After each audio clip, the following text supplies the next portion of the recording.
Pengembangan kawasan Teluk Bima sudah masuk dalam strategi kajian rencana induk pengembangan pariwisata kota. Di dalamnya termuat tagline Kota Bima adalah mercusuar, yakni maritim, culture, dan historis. Dalam rencana tersebut juga menyatakan di sepanjang pesisir Teluk Bima mulai dari Kelurahan Niu sampai Amahami sudah diputuskan menjadi satu kawasan strategis. Hal ini menjadi penguat bahwa pengembangan kawasan Teluk Bima menjadi kota tepian air akan benar-benar dipoles oleh Pemkot Bima. Sehingga nantinya kawasan Teluk Bima akan menjadi sebuah kawasan strategis yang akan menjadi primadona bagi warna pariwisata di Kota Bima. Di kawasan Teluk Bima ini sudah masuk dalam strategi kajian rencana induk pengembangan pariwisata.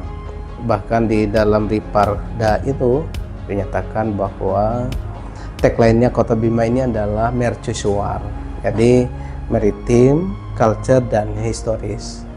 Artinya apa? Maritim ini akan menjadi salah satu komponen yang harusnya jadi primadona bagi pengembangan pariwisata di Kota Bima. Dan itu kemudian menjadi tepat ketika dalam rumusan Ripatkot yang kami bahas bersama Poltekpar Bima, Poltekpar Lombok, menyatakan bahwa ternyata di sepanjang pesisir Teluk Bima ini, mulai dari pintu masuk ya perbatasan Niu sampai Amahami, itu sudah diputuskan menjadi satu kawasan strategis atau kawasan strategis pengembangan pariwisata pertama. Lalu kemudian kawasan strategis pengembangan pariwisata yang kedua itu mulai dari Ule sampai Kolo. Nah, yang ketiga adalah dari Melayu sampai ke arah Bedi ini. Nah, artinya apa? Dari 3 kawasan strategis pengembangan pariwisata Kota Bima itu ada 2 justru yang bersisian langsung dengan demikian ikut menjadi penguatan bahwa maritim atau Teluk Bima ini dalam tanda kurung ke depannya itu akan benar-benar dipoles oleh pemerintah Kota Bima menjadi sebuah kawasan strategis yang akan menjadi primadona bagi warna pariwisata di Kota Bima. Saat ini, destinasi di kawasan Teluk Bima yang sedang dipoles selama 2 tahun terakhir ini adalah Pantai Lawata dan Kolo. Dan saat ini yang sedang dipoles sejak 2 tahun terakhir ini, selama 2 tahun terakhir ini adalah di Lawata dan di Kolo. Ya. Ya. Ini gini, Lawata sebenarnya lebih kepada bahasa Bima yang artinya adalah pintu.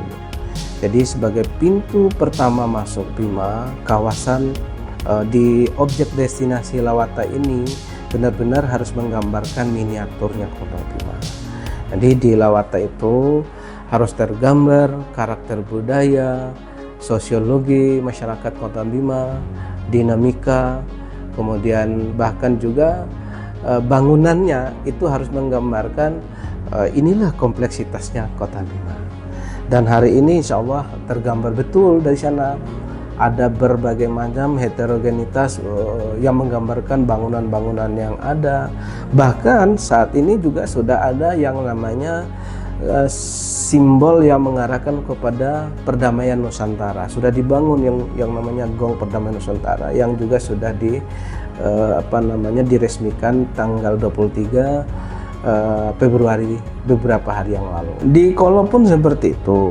Di Kolo juga diharapkan menjadi salah satu citra rasa pariwisata di Kota Bima yang ada di sisi atau di tepian pantai ya. Di sana juga sudah ada pondok wisata, kemudian sudah ada taman-taman untuk agrowisata, bahkan ada stable kuda di sana. Kemudian juga meeting room dan restoran juga sudah disiapkan.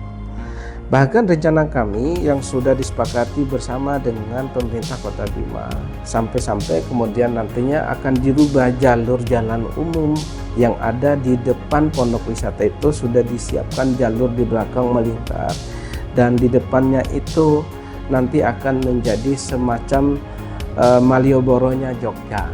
Jadi Malioboro-nya Bima nanti ada di situ. Jadi kehidupan UMKM, ekraf, kemudian hal-hal yang menyenangkan untuk trekking di tepi pantai itu disiapkan di Kolo seperti itu.